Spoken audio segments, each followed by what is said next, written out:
pessoal. Vou tentar não tomar muito tempo, mas um pouco longa a discussão. A gente vai tratar uma breve introdução sobre o motivo de modelagem de sistemas interativos, né, de uma forma mais generalizada, os fundamentos para isso. A gente vai partir do TTR, com a equação de balanço de espécies químicas, e mais especificamente o termo de transformação que surge do LHS, que é o termo-fonte da equação de balanço de espécies químicas, que é a taxa de reação, né? Então, a gente vai tratar um pouco sobre os modelos de combustão implementados no MFSIM hoje, as implementações de fato deles, o que está faltando, como é que funciona a lógica geral, os desafios enfrentados até o momento para obter resultados de qualidade utilizando esses modelos de combustão e atividades e perspectivas futuras.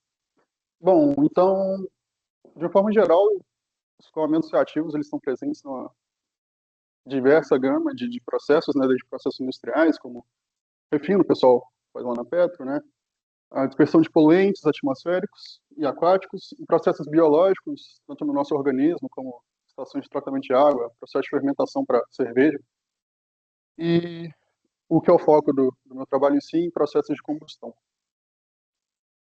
Então, nesse sentido, a modelagem fundamental, né, de processos reativos se dá inicialmente pelo balanço de espécies químicas. Então, aqui a gente tem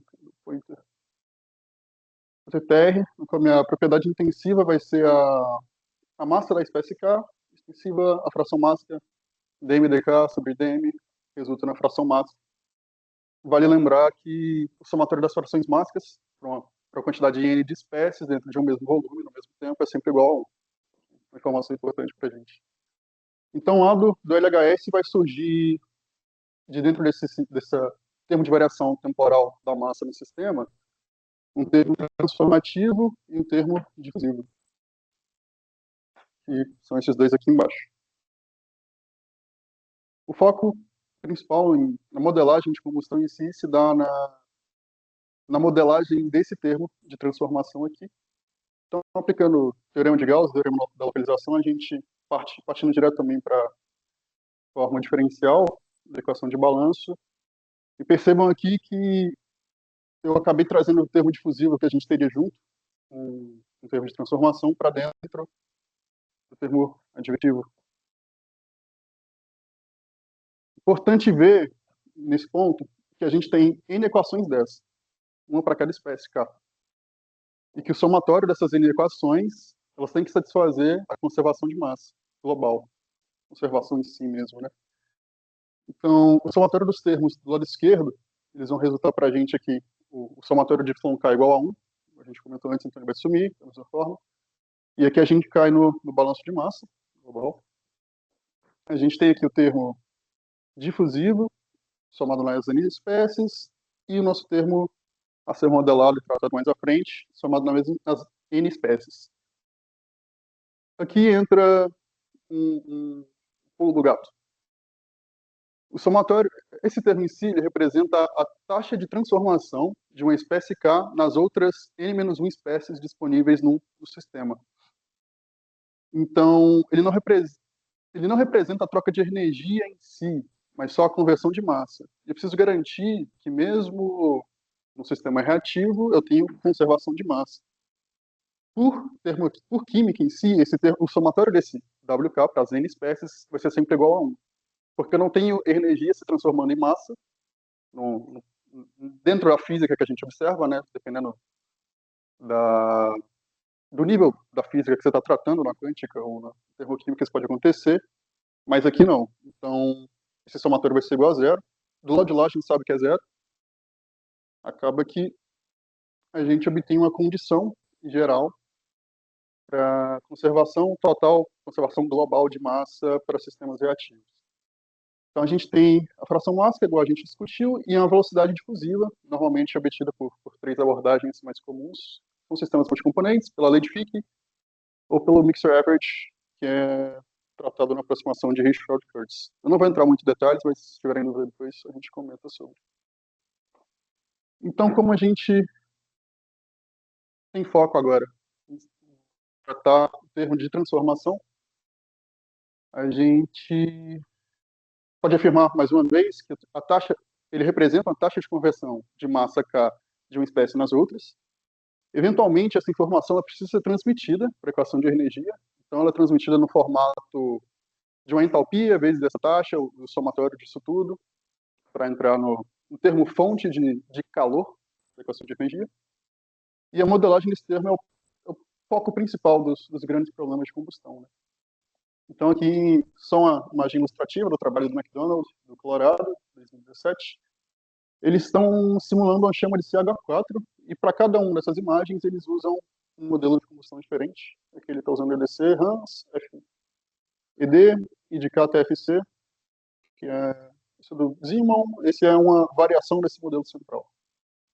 E, bom, claramente resultados bem diferentes, né? Então, partindo para chamas em si, para a combustão em si, a gente pode classificar ela em 4 grandes grupos. Laminar e turbulento, conceitos que a gente está mais familiarizado, e 2 conceitos que talvez o pessoal não esteja mais tão familiarizado quanto, que é não pré-misturado e pré-misturado. Uma chama não pré-misturada são a maior parte das chamas que a gente tem contato no dia a dia, como a chama de um fogão, a chama de um isqueiro. São chamas em que fluxos de oxidante e de combustível se encontram durante o processo de mistura e de combustão em si. Enquanto as chamas pré-misturadas são chamas no qual o combustível e o oxidante já estão em estequiometria antes da ignição começar de fato. Um exemplo de chama pré-misturada para visualizar é motor-foguete sólido. Você já tem no combustível, no seu grande combustível, tanto o oxidante quanto o combustível misturados numa razão estequiométrica ou qualquer, para você ter um ambiente fechado ali, né? Você não tem troca de massa entre o que está dentro do foguete e o que está de fora, então já está tudo ali dentro, prontinho. Partindo então para os modelos de combustão, o primeiro modelo em si, ele na verdade representa a não combustão quase, que é a química congelada, ou frozen chemistry, que eu tenho um par propelente. Então eu vou misturar esse par propelente, seja por difusão, por advecção. Só que por algum motivo eu vou considerar que o termo advectivo é tão alto no meu sistema que o meu termo fonte no RHS, no RHS vai ser desprezível. Alguns exemplos disso seria talvez um sistema frio e reativo de partículas possivelmente reativas, mas que é frio, então eu não atinjo a energia de ativação suficiente para ativar a minha reação química. Então a minha taxa de reação é igual a zero. Um outro exemplo é tubeiras hipersônicas, motor foguete, no qual você tem a região inicial, né, de chama, e depois que você faz essa combustão inicial, você vai ter ali perto já de onde o escoamento está chocando, um termo advectivo tão alto e reações secundárias, que têm por si só taxas de reações mais lentas do que as principais que ocorreram lá atrás, de tal forma que eu posso considerar que a minha taxa de reação é igual a zero. E por fim, eu obtenho o campo final da composição congelada, né? Então, acontece uma reação, a partir de um momento eu não tenho mais reação e só transporto aquele campo. Segundo modelo, esse acho que é o mais comum da gente usar, ele é baseado na lei de Arrhenius, ou no model, ou abordagem de Arrhenius. Então, partindo do mesmo princípio, eu tenho par propelente. Aqui, um pouco diferente, eu só tenho a mistura por difusão. Ele negligencia, ele ainda pode haver a mistura por advecção, mas ele negligencia os efeitos turbulentos dentro dessa parcela. De tal forma que a taxa de reação obtida, finita, ela vem da lei de Arrhenius. Então, a gente tem um formato típico da lei aqui, onde esse termo R vai vir aquela forma mais clássica que a gente conhece, que é um coeficiente beta, uma energia de ativação, uma temperatura de ativação, e esse valor é obtido utilizando valores das médias locais das propriedades do seu sistema misturado ali, né? Então, da mesma forma, agora sim, eu obtenho uma liberação de calor, fluxo líquido de energia aqui, né? Que eu vou mandar para a equação de energia, essa informação, e componho o meu campo final pós-chama, que vai ser um campo de temperatura, um campo de frações.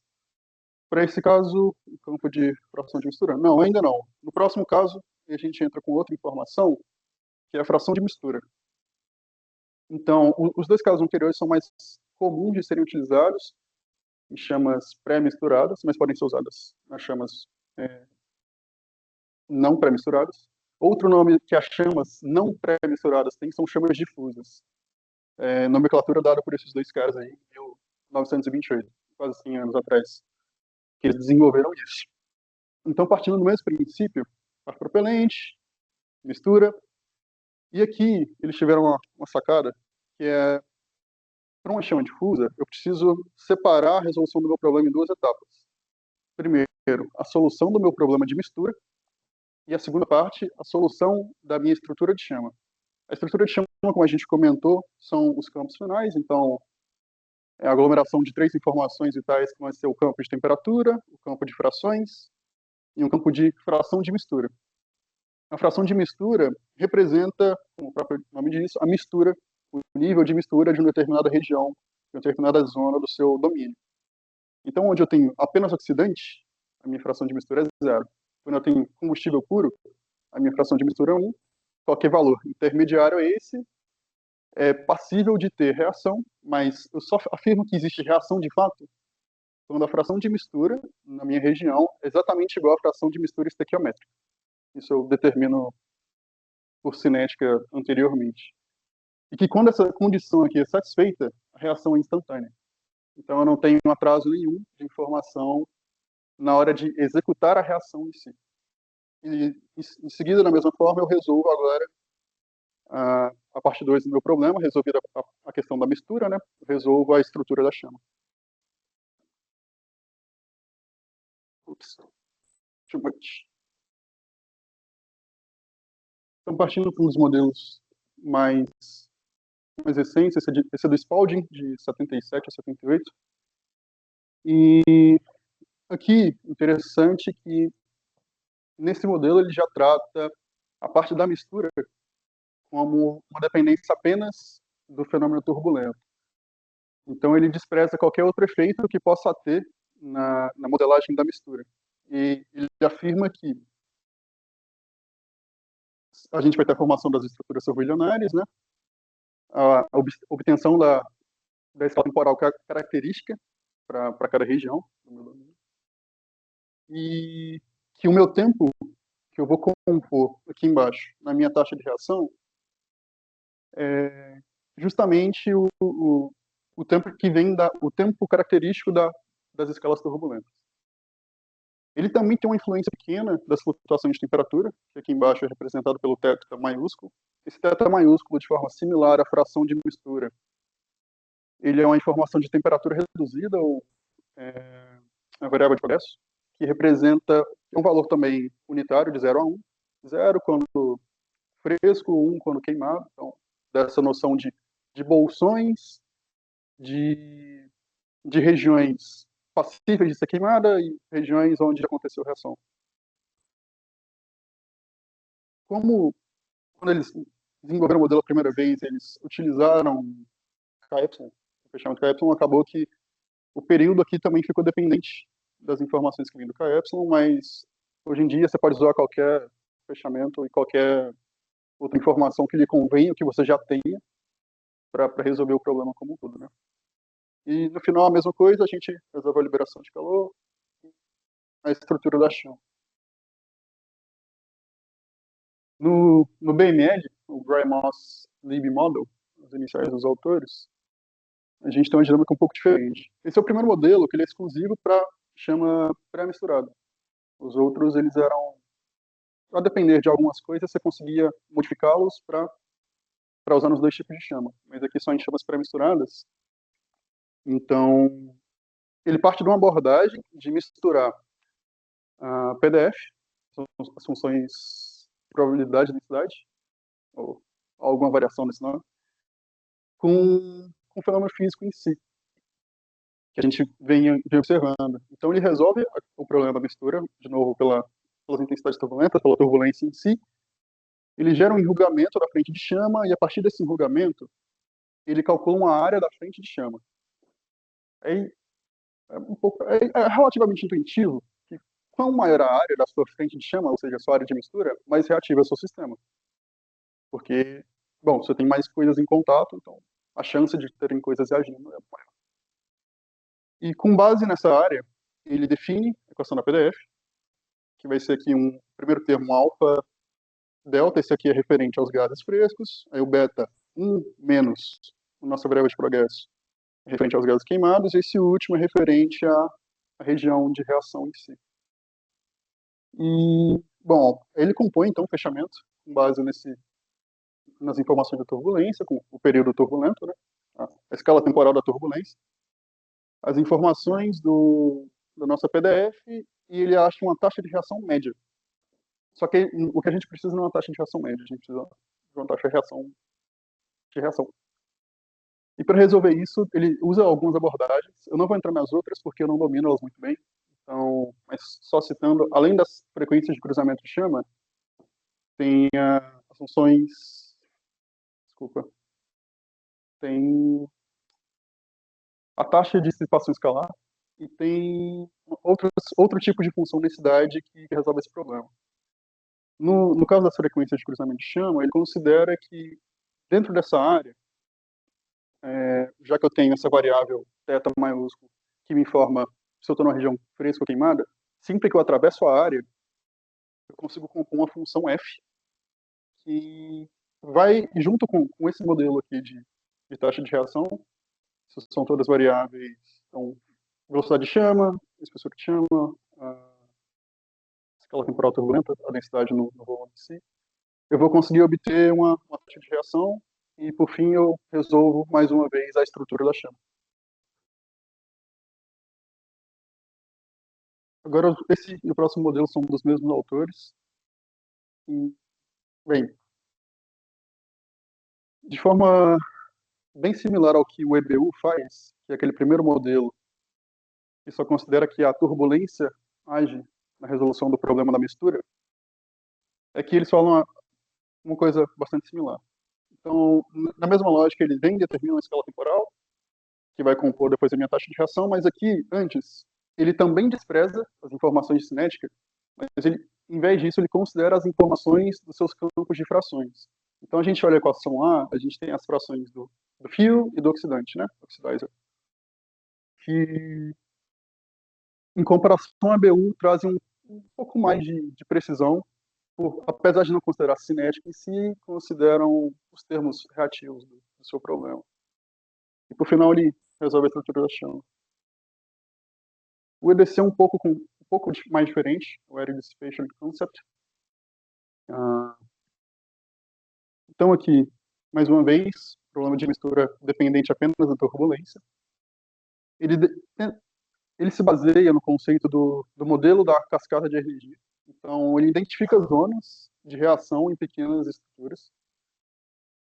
Considerar que essas pequenas estruturas são reatores perfeitos, então a energia cinética está saindo lá de cima das grandes estruturas e está morrendo aqui embaixo em energia térmica. E ele faz uma estimativa da fração de volume, que é esse φ nessa função, e usa esse conjunto de informações para compor uma taxa de reação finita com base na lei de Arrhenius. Então ele traz informação cinética, sai convertendo pelo modelo da cascata de energia e compõe uma taxa de reação com base em Arrhenius e essas informações demais. E em cima, ele vem executando o mesmo procedimento de determinar uma escala temporal, que vai ser usada na minha taxa de reação local final, juntamente com a taxa de reação finita da cinética química. Então ele meio que vem mescla as duas no final e resolve a estrutura da chama. Uma breve classificação, isso eu não garanto, tá certo? Mais impressões minhas sobre o problema, mas o modelo de Arrhenius, você consegue usar ele também em regime turbulento, apesar da consideração inicial dele, de não adotar no problema de mistura qualquer tipo de transporte turbulento. mas os resultados que eu vou mostrar para vocês usam arrhenius e eles são turbulentos, então dá para usar, só não é recomendado. A química congelada sempre para sistemas laminares. Esse aqui é esse modelo eu não comentei, mas é o Zeeman Turbulent Flame Speed Closure. Então, eu trago isso uma próxima vez para vocês. E, bom, os modelos EDC e EDM, que são os dois últimos, eles também podem ser usados em chamas pré-misturadas com algumas modificações. Um pouco das implementações do que a gente tem na FSIM hoje, saindo lá de cima até chegar nas últimas de condição. Então a gente sai do nosso loss temporal principal, no Navier-Stokes, resolve as equações de momento, o transporte de escalares, e aqui de fato a gente começa a resolver nosso problema. O update RHS, time loop SCA e update properties. Então vamos tratar cada um individualmente. Primeiro, sistemas fontes químicos. Então aqui é onde a gente vai tratar os modelos de combustão em si. Na rotina do React RHS, a gente verifica se as concentrações são conhecidas ou não. A gente seleciona que tipo de química detalhada a gente vai trabalhar. E tem uma coisa curiosa no código, que para mim foi um easter egg, é que se você não usar especificamente esses três modelos como input, alguém criou um laço, não criticando, mas alguém criou um laço que te joga para cá de novo e você resolve como se nada estivesse acontecendo. Mas é um easter egg que tá lá. Eventualmente, acho que ele sai. E para cada modelo que você selecionou lá em cima, ele vai resolver com um integrador específico, né? Sobre específico, de acordo com a implementação necessária. Em seguida, ele realiza o balanço de espécies de fato. Então, a situação lá em cima, aquelas MR. Aí ele executa a discretização temporal. Aqui está faltando, mas ele pode resolver por range curta também, o que tem sido o que eu tenho usado ultimamente. A discretização espacial, entra os solvers necessários. E por fim, ele, com base nessa.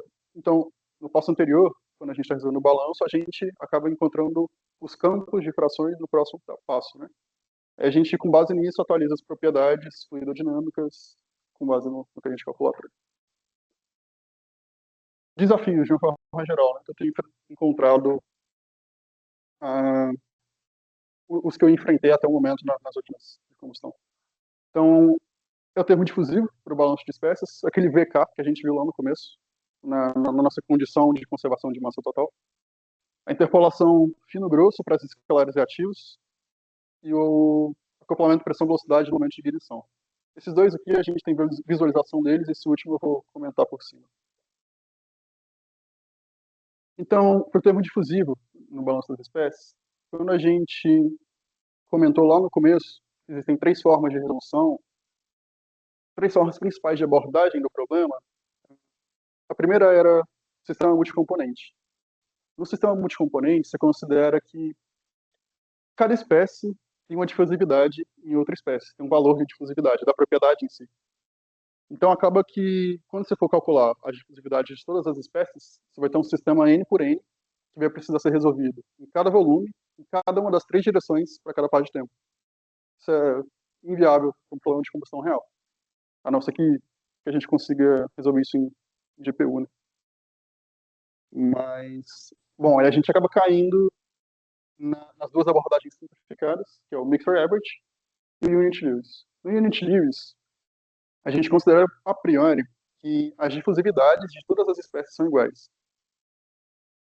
E como uma consequência prática disso quase, que o nosso número de Lewis é unitário. Então a difusividade mássica passa a ser igual à difusividade térmica, que é uma informação que a gente obtém facilmente a partir da energia. O que é o nosso problema aqui dentro? Observem que o campo essas aqui são as minhas espécies reagindo mesmo, né? Então, em laranja e em vermelho, os produtos, nas cores frias, aliás, desculpa, o contrário. Em laranja e em vermelho, os reagentes, nas cores frias, os produtos. O perfil, para os dois casos, é bem parecido. Eu estou com o mesmo passo de tempo, eu rodei igual os dois setups. Mas a minha espécie inerte, no meu problema, que é o N2, tem uma variação considerável. Isso aqui a gente não quer ver, porque, bom, não tem sentido físico. Se é uma espécie inerte, que é só usada para realizar o fechamento da conservação de massa global das espécies, isso aqui não deveria variar. Por algum motivo varia. A hipótese inicial do porquê isso varia é que no Mixer Average, diferente do Unit Views, para cada componente você tem uma difusividade diferente, que é a difusividade dessa espécie na mistura. Então,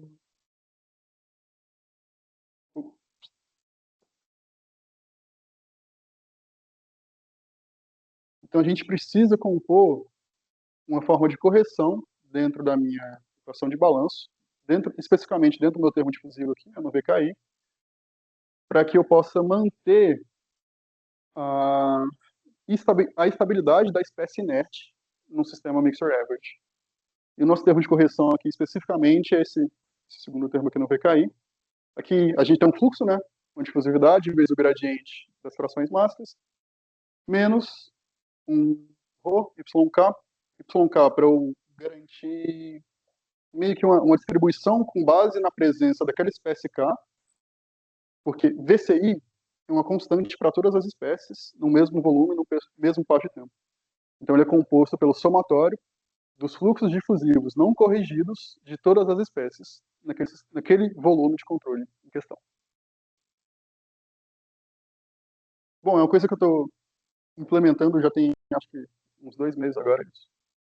E, bom, e não consegui fazer funcionar ainda, mas aqui é só para a gente ter uma visualização do problema, dos resultados do problema, né? Então, em azul, a gente tem Unit Views, em verde, a gente tem o Mixer Average sem correção. Para caso não fique claro, que aqui atrás, apesar desses dois campos serem muito parecidos, esses campos das espécies aqui embaixo, a gente tem uma diferença razoável também no campo de temperatura, o que com certeza vai implicar em outras variáveis no sistema fluidodinâmico, né? O problema aqui no termo com a correção é, bom, ele nem sequer atinge a temperatura máxima, ou seja, ele não está nem reagindo. Então, a etapa de desenvolvimento agora é descobrir e entender por que o termo com a correção não nem sequer reage. Um outro problema que eu tenho enfrentado é a interpolação fino-grosso para escalares reativos, mais especificamente a conservação de informação entre essas duas regiões de malha, né?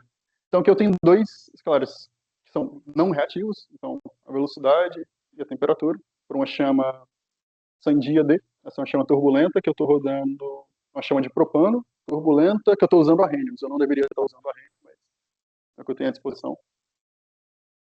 E, bom, esses são os escalares reativos.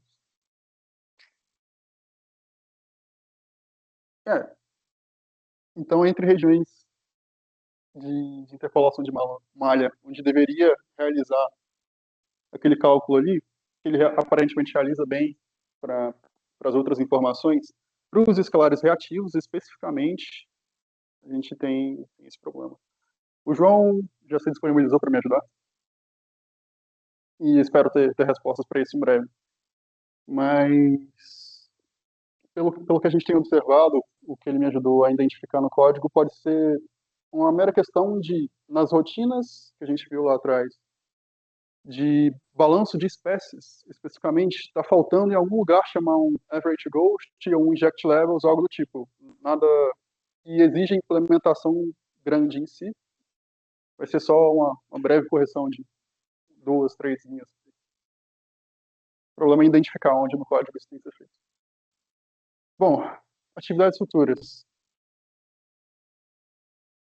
A gente precisa fazer a verificação, né, desses modelos, dos que foram comentados, dos que estão implementados. A gente tem só o EDC, o EDM e o Arrhenius, que estão com implementação completa. Então precisa finalizar o EBU, o BML e verificar essas simulações em chamas canônicas, né? Eu já tenho essas simulações rodadas em chamas frias, não reativas, inertes, né? Então, a partir do momento que eu tiver uma estrutura de código validada e funcionável, eu conseguiria só reinicializar esses problemas com campo de temperatura e ignitar as minhas chamas, que já estão bem desenvolvidas. Fazer uma confrontação de resultados com outro código open source, que é o OpenFOAM. Também já tive um pezinho nisso, o Gabriel Magalhães que me ajudou. As Atualmente, a gente optou por... A gente percebeu que é relativamente rápido fazer isso no OpenFOAM. A curva de conhecimento é bem inclinada. Então, a gente optou por deixar de lado, deixou os casos montados e vamos fazer no MF5 primeiro, para depois partir para o OpenFOAM. E, por fim, o que vai ser a parte predominante da minha dissertação, no final das contas, é a abordagem de chamas esparsas, artificialmente espaçadas, para simulações em LES. É um modelo de combustão, eu não quis comentar aqui porque eu acho que merece uma apresentação à parte, mas só trazendo uma visualização do que seria. Diferente dos modelos de combustão que a gente viu aqui, que tentam resolver o termo de transformação, ou seja, seria algo que seria resolvido aqui no update RHS, nos meus termos fontes da química, o TFLES ele seria resolvido dentro do transporte de espécies, provavelmente. O conceito dele é pegar uma região de chama, que é submalha, eu não consigo resolver, eu vou espaçar ela artificialmente, vou multiplicar por um fator K na cara dura, e vou resolver aquilo com um DLES lá dentro. O problema de fazer isso de cara é que eu reduzo proporcionalmente ao quanto eu espaço a influência turbulenta dentro daquela região que eu espacei. Então eu preciso adicionar outros dois termos que são um pouco mais sensíveis. São a função de eficiência e um sensor de chama. O sensor de chama é para eu identificar se uma região tem chama ou não. Então eu só vou expandir regiões em que eu tenha reação. E a função de eficiência é uma compensação do quanto eu estou amplificando a minha chama, a minha região de chama, para manutenção da intensidade turbulenta naquela região. Então, voltando. Bom, é isso, gente. Obrigado.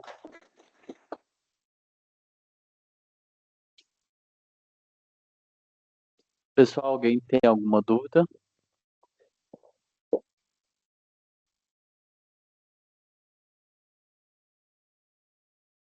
Rafa, parabéns pela apresentação, muito bem apresentado. O que é uma espécie química? Uma espécie química. Imagina uma reação qualquer, CH4 mais O2, uma combustão completa vai gerar H2 e H2 e CO2. Cada um desses é uma espécie química. Cada elemento. Elemento não, né? Cada molécula é uma espécie química. Tá. Beleza, obrigado.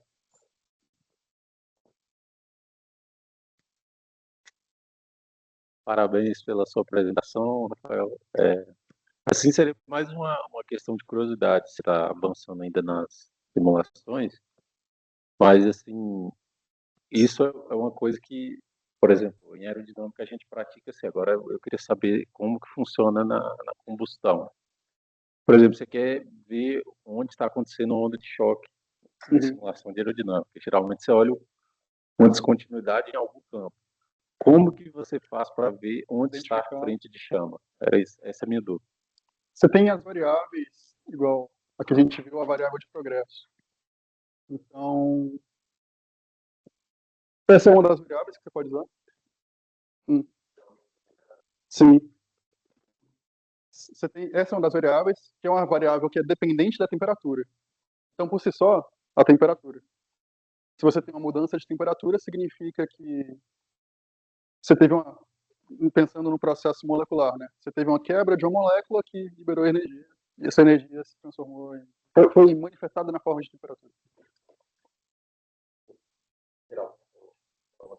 Então, normalmente a taxa de reação sim, mas a energia não. Isso aqui é bem grande. Então esse pico aqui pra gente, até eu estou inicializando um campo quente já, né? Vamos interpretar porque eu passei muito em cima disso. Então eu tenho uma região com produtos quente e uma região com, aliás, o contrário de novo, com produtos frios e reagentes quentes. E na interface, esse problema de uma chama unidimensional, então eu só tenho termo difusivo. Então elas começam a difundir ali naquela frente, de um campo inicial que eu setei, E a partir de que eu atinja tanto um gradiente térmico quanto um gradiente estequiométrico, eu ativo a reação e eu tenho um boom de temperatura acima da temperatura inicial dos meus gases queimados. Isso, ela tá andando para cá. A chuva tá andando para cá. Esse vermelho. Percebe que ele não tem o aumento de isso, que é o modelo com a correção que eu implementei.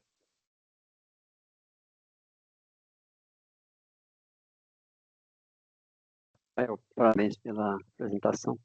Na sua equação de VK, vamos dar uma olhadinha nela. Isso. O YK é uma fração, né? Isso. É adimensional. Isso. Quilograma por quilograma. Uhum. O dK é um coeficiente de difusão, metro quadrado por segundo. Isso. Então, o primeiro termo dá metro por segundo. Uhum. Né? O segundo termo, você tem quilograma por metro cúbico. Isso. Vezes metro por segundo. As unidades não fecham. Tem alguma coisa aí que precisa ser revista. Certo. Talvez o Aqui rho não embaixo. esteja... Você não dividiu tudo É por rho? verdade. Não tem um rho aqui. Você tem razão. Tá. É porque o rho estaria dentro desse somatório, mas eu tiro porque vamos considerar compressível, né? Uhum. E, bom, daqui sai de fato uma velocidade que eu vou usar lá só com a fração máxima. Ok. Certinho. Obrigado, professor. Fazer correção. Como as reações químicas afetam no balanço de energia, você está olhando também no seu trabalho? Muito pouco. Eu Isso já está entendo. feito? Desculpa. Isso já está feito no código? A interface, sim. Não, a influência das reações químicas no balanço de energia Sim. já está funcionando, né? Já. Independente do que... Não importa qual é o modelo, isso está feito. Não importa. Uhum. Justamente. Independente do que eu forneça de informação, seja física ou não física, o transporte do termo fonte de balanço de espécies para o balanço de energia, ele é independente do que está sendo feito para a combustão em si. Ok. Tá. Bom, só uma observação, repensar sua nomenclatura. Sim. Tá? Está altamente influenciada pela literatura. Certo. Agora, isso não significa que você tem que mudar, tá? Mudar aquilo que você estiver convencido de que vale a pena. Perfeito. Ok? Certinho. Obrigado, professor. Alguém mais? Rafael, parabéns pela apresentação. Você consegue mostrar aqueles plots da 26? 26? Isso. Queria fazer uma pergunta. No gráfico do meio, você consegue ver essas ranhuras? O que elas significam? Então, é justamente o problema que a gente está enfrentando, que, observa, esse aqui é o mesmo gráfico, eu só plotei a malha em cima. Sim. Então, justamente na interface entre níveis da malha, né, entre o fino e o grosso, eu tenho, aparentemente, ou uma condição de contorno imposta aqui, ou uma perda de informação Por malha. por uma interpolação da malha. Eu só queria perguntar isso mesmo, se poderia ser alguma coisa relacionada a isso. Uhum. Aí, tipo, você tá usando algum método para resolver, tipo, Gauss? Não, é resolvido diretamente, sem nenhum dos métodos de seria o produto imerso, Gauss, nada do tipo.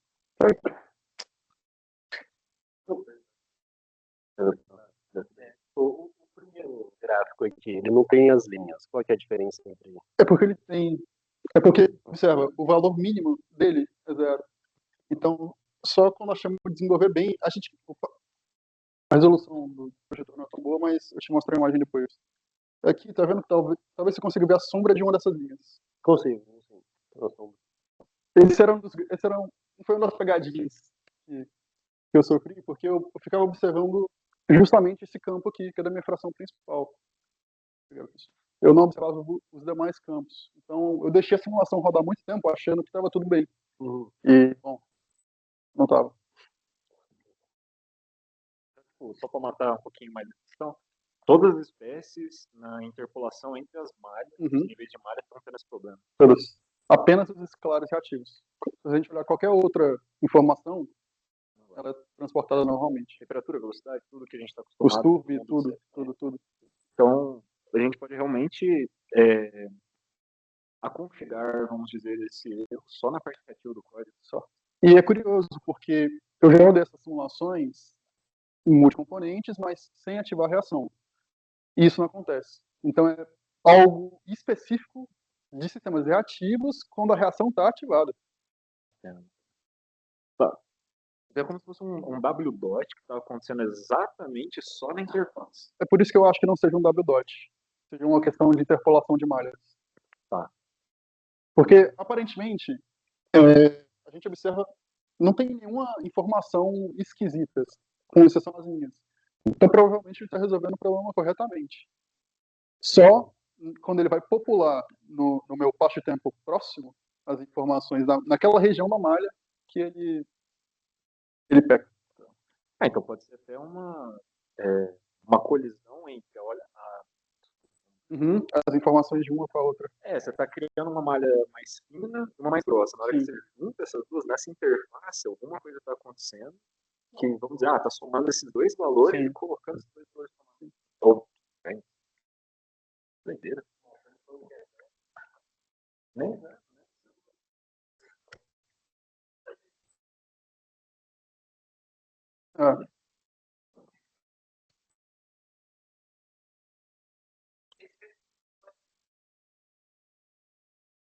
Propano, C3H8, para esse caso em questão.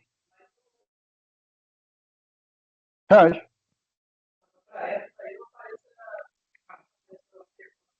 Aparece, é porque o campo inicial é nulo, né? Eu estou injetando propano na câmara de ar atmosférico. Exato. Boa tarde, parabéns pela apresentação. Volta no slide 12, eu acho, por favor. 12.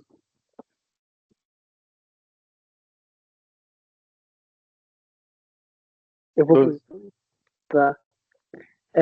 Não, pode passar 2 aí. Vai passando aí. Quando tem a sua matriz de modelos de combustão. Tá, 16. Mais um. Aí chegamos. Tá, você falou muito sobre a influência do equacionamento matemático e físico com relação às considerações que você faz inerentes aos seus modelos. Mas a gente tem que lembrar também que a gente está trabalhando no contexto de implementação computacional e de software. Aí, uma curiosidade que eu tenho é se você fosse elencar, dar uma nota aí de complexidade computacional e matemática com relação à eficiência também dos métodos que a gente tem até hoje. Porque uma coisa que você comentou são métodos antigos, são métodos muito usados, mas são métodos antigos, métodos matemáticos antigos. Primeiro só essa. Eu diria que em termos de complexidade de implementação, qualidade de resultado e custo computacional de execução em si, o melhor modelo é Arrhenius. É uma relação sendo empírica, tipo, tabelado, o negócio funciona bem, pé de boi, ele anda em qualquer lugar. Agora, se você quer realmente trazer fidelidade para a representação do seu problema, num escoamento mais complexo, o último modelo que a gente discutiu, que é o EDC. Ele é um pouco mais difícil de ser implementado, não é tão mais. Tanto que dentro do modelo do EDC a gente usa Arrhenius para compor a taxa química, né? A gente vem com todas as outras informações vindas da turbulência, mas no final das contas, normalmente se usa Arrhenius para compor a taxa de reação da cinética especificamente. E de uma forma geral, todos eles não são tão caros assim, quando a gente compara com... Não é que não seja caro. O que é caro no sistema reativo normalmente não vem da modelagem da combustão em si, vem da modelagem dos outros termos. Entendi. Perfeito. Aí você também comentou do TFLess. A gente já teve uma conversa que, assim, o pulo de desenvolvimento do que você tem hoje com o TFLess não é um grande salto. Não. Mas eu gostaria de saber, assim, como você vê em etapas futuras o desenvolvimento do TFLess, por mais que você tenha trazido só no final da apresentação, e como isso coloca o MFSIM e seu trabalho em relação ao que a gente tem de software comercial e pesquisas fora daqui. Perfeito. Eu diria que a implementação do TFLess, ela percorre 3 etapas principais. A primeira é a utilização do TFLess, não dinâmico e sem função de eficiência. Então, eu vou literalmente pegar a equação de balanço que a gente tem. Deixa eu deixar com ela, vai ser mais fácil observar. Eu vou pegar esse termo da equação de balanço, vou multiplicar por K e vou compor uma variável equivalente para o LHS para manter o balanço, né? Então, seria isso. É literalmente multiplicar a minha equação de balanço por uma constante K, ao meu escolher.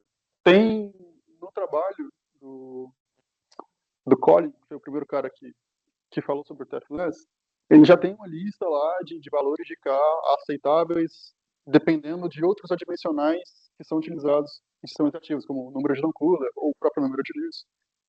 Então, o primeiro passo seria esse. O segundo passo seria implementar a função de eficiência, que a gente tem uma dependência da modelagem de turbulência dentro da função de eficiência.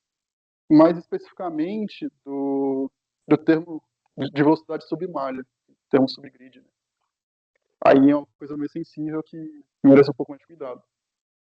Por fim, uma vez que essas duas etapas cumpridas, a gente partiria para o sensor de chama, que é o identificador, igual o Lucas perguntou, um identificador de onde está acontecendo a reação ou não, para eu aplicar tanto o meu K quanto a minha função de eficiência só nas regiões onde ocorre chama, por questão de fluxo computacional mesmo. Agora, onde isso colocaria o MFSIM? Cara, honestamente, eu acho que o ANSYS, eu nunca verifiquei de fato, profundamente, mas eu acho que o ANSYS não trabalha com TFLess. Tem algumas bibliotecas OpenFOAM, de uns caras que deixam tudo fechado, os caras meio doidos, né?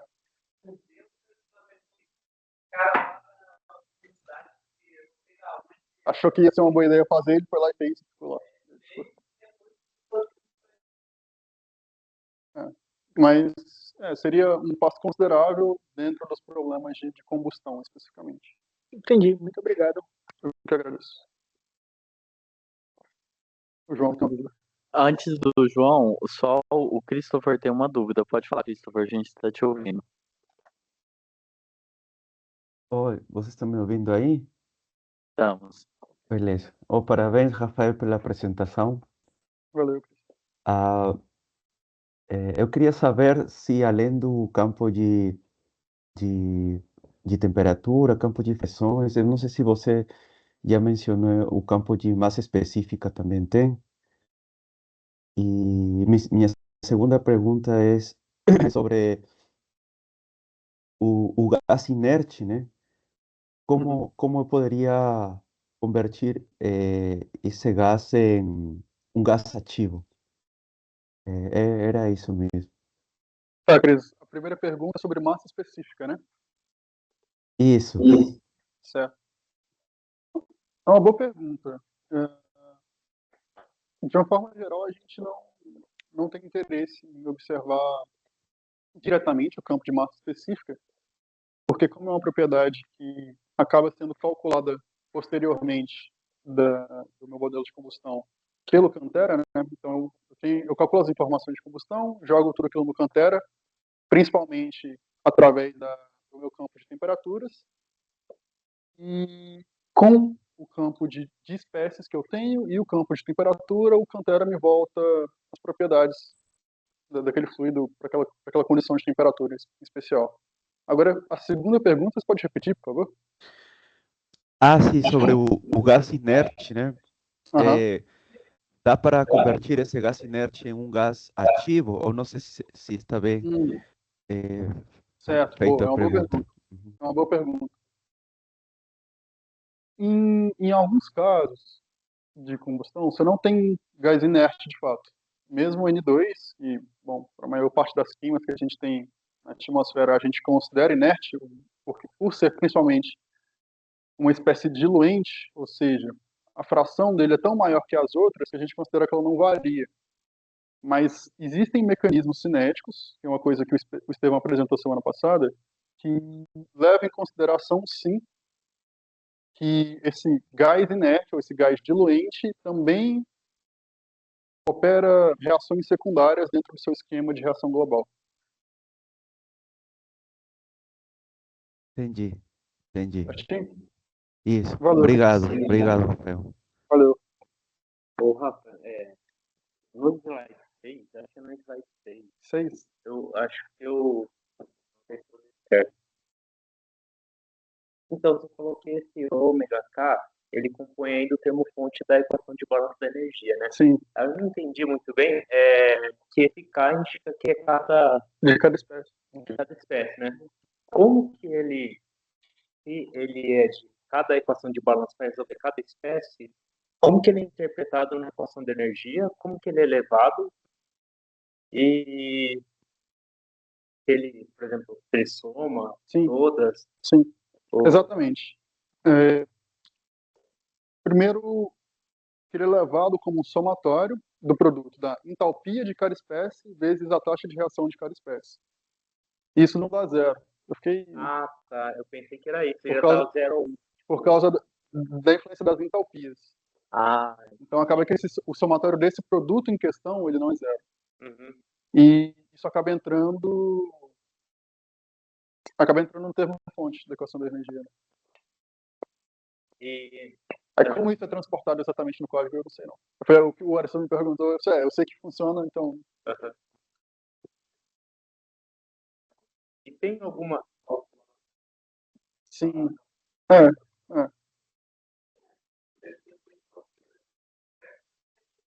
É termoquímica mesmo.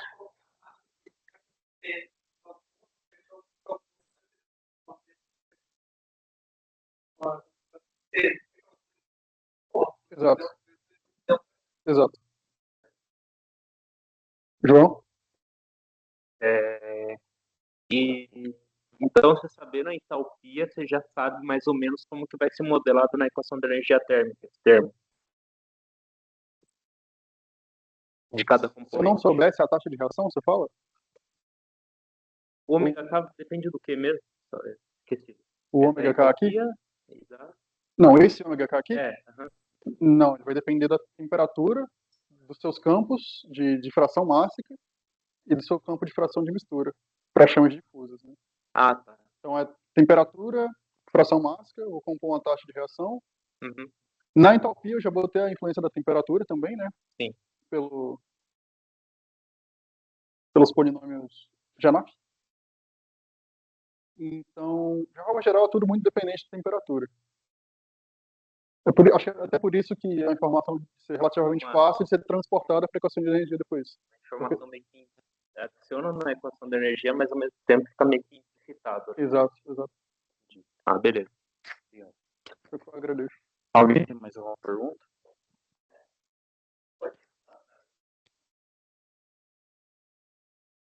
Ô, Coelho, desculpa aí. De novo, parabéns pela apresentação, né? Eu ia te pedir para explicar por que a gente separa a Arrhenius dos outros modelos de combustão, sendo que no fim das contas as reações são todas modeladas com base na lei de Arrhenius. É uma boa Reação pergunta. cinética. É uma boa pergunta. E acho que eu não sei te responder, não. Honestamente. Por que a gente separa o modelo de Arrhenius dos outros demais? Talvez seja porque os demais modelos mais robustos, eles têm aquela divisão, né? Resolver o problema da mistura, resolver a estrutura da chama. E na resolução desse problema de mistura, eles levam em consideração o termo advectivo fortemente dependente do transporte turbulento. Enquanto que o modelo de Arrhenius ignora completamente isso. O que importa para ele é a cinética pura. Talvez seja por isso. Mas no fim das contas, todos eles têm que resolver o cinético Sim, em algum momento. todos. Né? Tipo, Com exceção ao Frozen. Então, nem todos resolvem cinética. Igual aqui. O EBU, ele não resolve cinética. Ele assume que a taxa de mistura limitadora do meu problema é a taxa de mistura turbulenta. faz sentido. E que essa taxa de reação, pseudo-reação turbulenta é igual à taxa de reação química. Então, eu uso a minha taxa de mistura turbulenta para representar a minha taxa de reação química.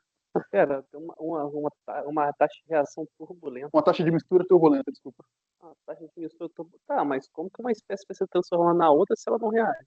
Isso que é a parte, essa é uma boa pergunta também. Esse modelo, ele não observa combustível, ele não observa oxidante, ele não observa nada que você está transportando em termos de massa. Você tem uma taxa, ele não sabe o que ele está transformando, ele só é uma taxa. Para qualquer espécie que você jogar aquele valor, ele vai converter indiscriminadamente. Ah, você chuta uma taxa de reação e ele vai aplicar ela. Isso. Chuto com base na mistura turbulenta. Ah, entendi. Então aí você não precisa resolver, tipo. Aí você não precisa considerar, então, aquelas reações de Arrhenius, né? Porque Isso. eu lembro que geralmente você vai ter aquele sistemão de Arrhenius para resolver, que é Uhum. esse, tem que jogar no Que solver você lá. vai ter um K forward, um K backward, vai ter os termos de geração, aí aquilo lá. Para esse modelo, não existe. O Isso não resto existe. usa. O resto usa. Esse usa algo similar. Não, esse aqui não usa, o BML também não usa. Da mesma forma, ele vem da turbulência e usa o que seria a representação cinética pela PDF. Ah, entendi. Isso é bem interessante, na verdade. Aí acaba que os outros dois modelos eles usam. Eles usam uma forma modificada da equação da lei de Arrhenius para juntamente com a taxa de mistura da turbulência compor uma taxa de reação final. Mas aí não é Arrhenius puro, Não é Arrhenius porque ele está considerando a diversão de espécie química. por Ele não está turbulência. considerando que está tipo travado ali e vai reagir aquilo dali mesmo e acabou. Exatamente. Entendi, cara, não, muito interessante.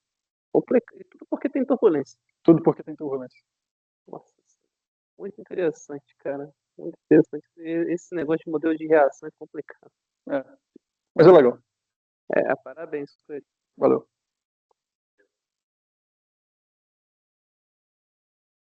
Ô, Rafa, mas muito bem apresentado o seu projeto, né? Parabéns. E daquele quadrinho de onde fica PVC, isso chama misturado, pega misturado, Isso. Uma pergunta rápida, o TFLE, você tem ideia onde ficaria? Boa pergunta. Eu diria que para todos. Legal. Porque ele, de novo, ele não atua na modelagem do termo de transformação. Ele atua na forma de resolução do balanço de espécie. Esse que é tipo assim, o refino do modelo. Não, você adiciona aquela espessamento de chama K, já leva direto na equação, poxa, Arrhenius, o que for. Exatamente. Da forma como eu entendo, você poderia usar qualquer modelo de combustão desses apresentados junto com o TFLS. Porque você vai precisar ainda modelar a sua taxa de reação, de alguma forma. Tá. O objetivo do TFLS não é modelar a taxa de reação em si. É fazer um ajuste dos seus campos para resolver em LESS todas as suas escalas submalha. Legal. Não, é isso mesmo. Obrigado. Valeu. Boa tarde.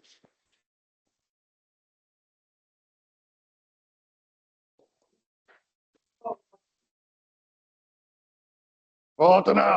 Oi.